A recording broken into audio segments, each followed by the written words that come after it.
Hey everybody, welcome back to the Thoughtonomy Podcast. I'm going to do a little short one today. I've started a series of going through the books and just giving short little chapter summaries on my take of the book. And it's quite interesting. I'm only going to read quite a bit of it today. I was chatting to one of my previous guests on how I should actually keep this book by my bed because I also forget the stuff that's in here. A lot of people make the assumption that when you write a book, you are an expert on the topic. Obviously, you got to know what you're talking about, but actually living it out in real life is something different. And we all need to be reminded from time to time of our superpower. And that's the title of chapter 2. It's called Trust Your Superpower. And if I have to sum it up, I basically go through a story of how I was probably always born to be a coach. In spite of the fact that I was told that I should be an accountant and go and study accounting, and I always believed that I would go on and be an accountant because that's what I was told. When we have a passion in life, you and I, we will always be drawn to it. We'll always go back to it. And I start out in this chapter with the story of how I used to coach school sport while I was going through university. In fact, I started coaching rugby when I was still in matric at high school. And I absolutely loved it. I played first team rugby in my matric year, but as much as I loved that, I think I may have enjoyed coaching the under 14 B team even more. I just always had that passion for coaching and watching people and teams progress. And when I got out of school, I joined a coaching organization, and in the middle of varsity and trying to help my dad run his business, I'd go and coach schools. And I tell the story there of how I got called out to play, to coach a hockey team. The girls must have been about 9 or 10 up at Umhlali School in Ballito in South Africa. And I remember driving up to the school that day being absolutely petrified. Petrified because I had never played hockey. I didn't know the first thing on how to coach hockey. And I won't give the story away, but it's in chapter 2. But essentially what I was doing, as we all do, is doubting myself. And I've done it all through my life. And when you start going back and you connect the dots and you see how you've had this lack of self-belief all the way through your life, even with something that is a natural passion. So the message in this chapter is not only to go trust your superpower, trust that one thing that you really are good at, and that is your passion-driven purpose in life, but also to understand how the human mind works, because I think as human beings, we tend to complicate life a lot. And it was American sociologist Charles Cooley who spent a lot of time on human behavior. And he came up with this amazing quote. And I actually didn't hear it first from him. I heard it from another speaker. But I'm going to read it out to you because this is one of my favorite quotes. It's, "I am not who I think I am. I am not who you think I am. I am what I think you think I am." So essentially what that's saying is that as human beings, we place a lot of our own self-value through the perspective of others. So for example, if I think that you think I'm a terrible speaker, then I'm a terrible speaker. If I believe that you believe I'm a bad leader, then I'm a bad leader. And so the point of the chapter is to just highlight the fact that as human beings, we all struggle with this imposter syndrome. I've heard it from entrepreneurs who have run way more successful businesses than me, where they sit back and they go, yeah, but I've just been lucky. It's not about luck. But we all have this imposter syndrome. It's just another form of self-doubt. So in terms of understanding how our mind and our unconscious mind works, we need to understand about ourselves, or more specifically, we have to get to the point and go, when did I make the decision to believe that I was not good at this?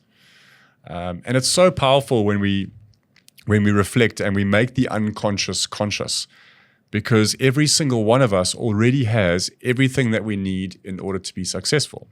I think I say this every time I stand up on a stage. I'll bring this slide into one of my talks. You already have everything that you need in order to be successful. And I talk about you have, 1, a powerful mind. Number 2, you have access to resources. And number 3, you have a network that you can tap into.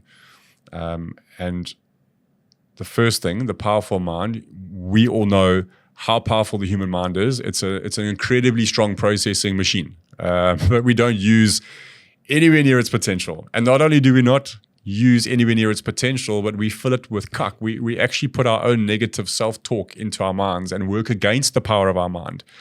But we have this powerful mind that we need to harness, and it's there waiting for us to use, but we don't use it. Secondly is access to resources. Most resources are unlimited, and I include your time in this. We get to choose how we spend our time. We get to choose to go onto Google or to ChatGPT and to find any bit of information that we need. In fact, our kids are all going to be growing up almost rendering education slightly insignificant, because if I need anything in life, even today, I just ask ChatGPT. And I have answers instantly available to me, including strategies on business, strategies on wealth creation, strategies on how to deal with my daughter when I'm a single dad and I don't understand what she's going through. I'm just giving you examples. But we have access to resources, but most people sit back and wait to be told or wait to be given the information. And I see this every day, even in my own business.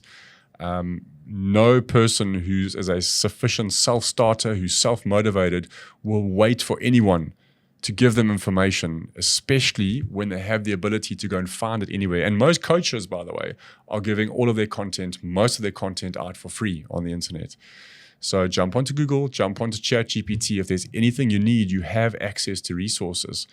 And the third one is a network. Now, again, it's something we don't use. We all have a network that's willing to support us.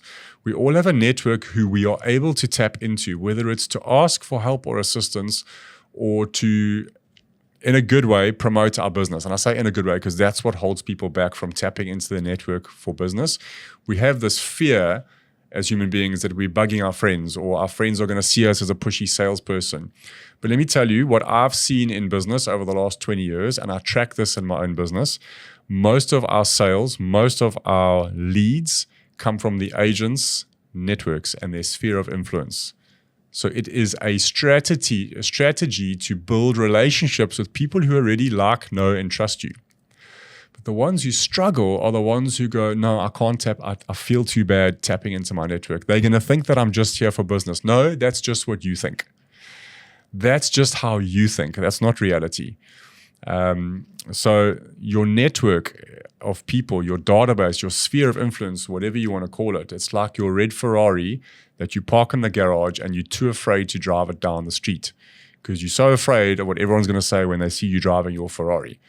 We have to open the garage and let the Ferrari out, because I promise you now, based on what I've seen over 20 years, your people who like you and trust you will support you. You just have to let them know you're open for business. Anyway, so that's a big part of the chapter. It's just to work through the thinking. And then obviously I'll give strategies and tips, which I'm not going to give you now, in terms of how you can adjust, how you can put things in place once you realize that you've just made a decision to believe that you're not good enough.